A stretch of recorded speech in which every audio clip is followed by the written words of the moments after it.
HarperCollins presents The Hangman's Hold by Michael Wood, read by Stephanie Beattie. Chapter 1. Day 1, Thursday, 9th of March, 2017. The pale grey or the sky blue tie? The grey one would go with the jacket, but the blue would match the shirt. Maybe no tie at all. With a sigh, he threw both ties at his reflection in the wardrobe mirror and fell backwards onto the bed behind him. He turned to the alarm clock on the bedside table. The harsh digits in a terrible day-glow green, which wouldn't match anything in his wardrobe, told him it was almost 6 o'clock. He still had time. He pulled himself up and looked at his tired reflection once more, something he'd been doing quite a lot of in the last couple of weeks. "Look at the state of you," he said to himself. 43 years old and you're panicking over what to wear. It's a few drinks, that's all, just two people having a drink together. Where's the harm in that? He gazed deep into himself as if expecting an answer. His face was red. There was a sheen of sweat on his forehead and a gleam in his eyes.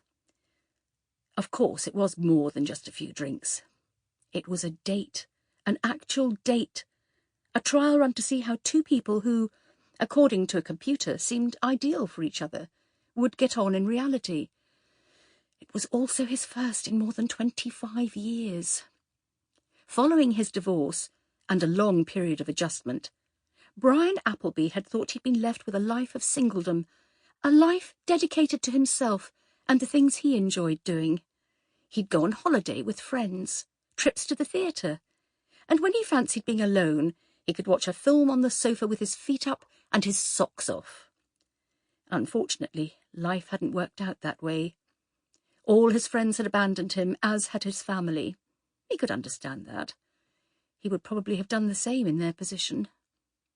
At first he'd tried to tell himself he didn't care. Screw them.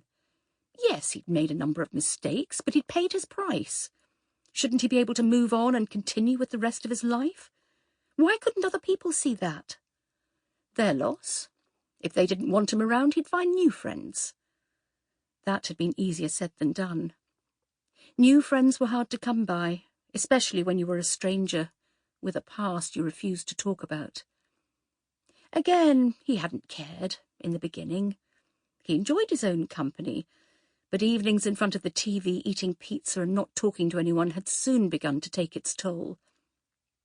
The tipping point had come when he'd walked into Domino's and the young girl with greasy hair serving had looked at him and said, "Good evening, Brian.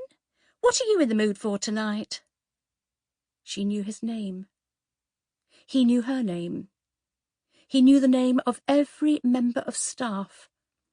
How far had he fallen that he personally knew the people who worked in his local takeaway?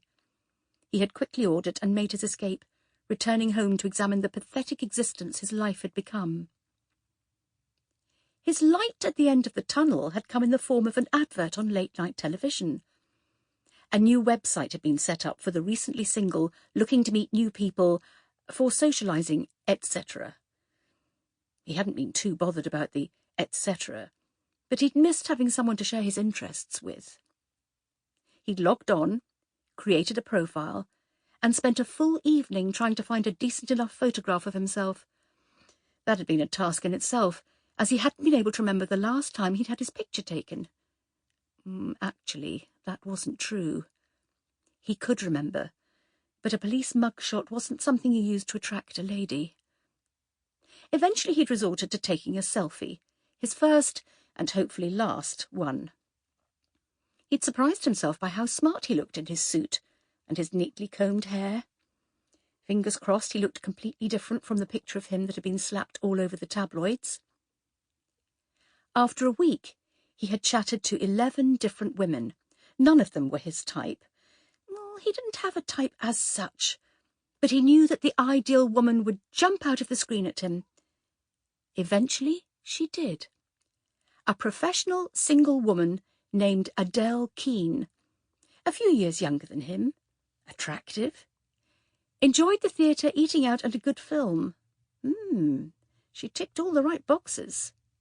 She was Sample complete. Ready to continue?